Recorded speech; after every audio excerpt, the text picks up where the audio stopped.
বর্ণাঢ্য আয়োজনে কুয়েতে রেমিট্যান্স যোদ্ধা বইয়ের মোড়ক উন্মোচন। বই ব্যক্তিকে আনন্দ, সমাজকে আলো ও দেশকে দেয় সমৃদ্ধি। বই চেতনাকে শানিত করে, বুদ্ধিকে প্রখর করে ও বিবেককে জাগ্রত করে। তাই শুধু প্রিয়জন নয়, অপ্রিয়জনকেও বই উপহার দিতে হবে।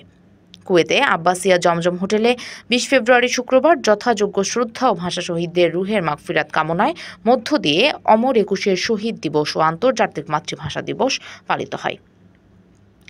পবিত্র কোরআন তেলাওয়াতের মাধ্যমে রেমিট্যান্স যোদ্ধা সোসাইটির সভাপতি জনাব আ.ক.ম আজাদের সভাপতিত্বে আমির হোসেন মজুমদার ও যুগ্ম সাধারণ সম্পাদক মিজানুর রহমানের সঞ্চালনায় আন্তর্জাতিক মাতৃভাষা দিবসের বাংলা ভাষার ইতিহাস ও প্রবাসে বাংলা ভাষার চর্চা ও বিকাশের সম্ভাবনা বাস্তবায়নের অঙ্গীকার আলোচনা করা হয়। বিশেষ অতিথি হিসেবে বক্তব্য রাখেন জাফর আহমেদ চৌধুরী, এম.কম আহমেদ আলী রানা, ইউনুস মাহমুদ, মোহাম্মদ আলমগীর ভূঁইয়া, মোহাম্মদ জাহাঙ্গীর আলম, হাফেজ আব্দুল আওয়াল, সাজিদুল করিম মনসুর, আব্দুল হালিম খান প্রমুখ।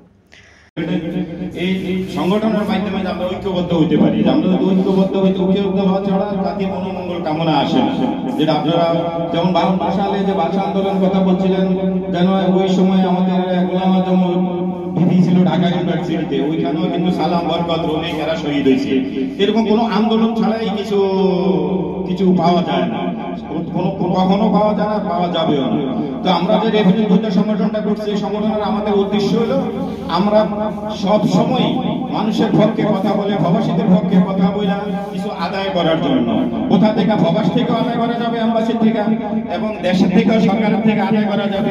আমরা আশা করবো কুয়েতে শুধু সারা বিশ্বে যত প্রবাসী আছে সাংগঠনিকভাবে যখন একত্রিত হবে তখন আপনার কোনো বাধা থাকবে না।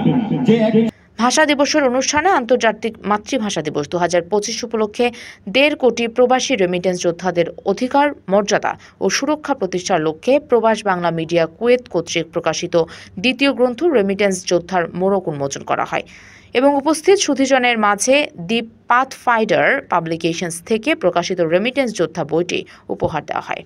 অনুষ্ঠানে সোসাইটির সহসভাপতি মোহাম্মদ আবু হানিফকে ৩৩ বছরের প্রবাস জীবন সমাপ্ত করে স্বদেশ প্রত্যাবর্তনে রেমিট্যান্স যোদ্ধা সম্মাননা প্রদান করা হয়। ভাষা শহীদদের সম্মান আয়োজিত অনুষ্ঠানে কুয়েতের বিভিন্ন মিডিয়ার সাংবাদিক, কবি, লেখক ও সামাজিক প্রতিষ্ঠানের কর্মকর্তাগণ উপস্থিত ছিলেন। নৈশভোজের মাধ্যমে অনুষ্ঠানটি সমাপ্ত হয়।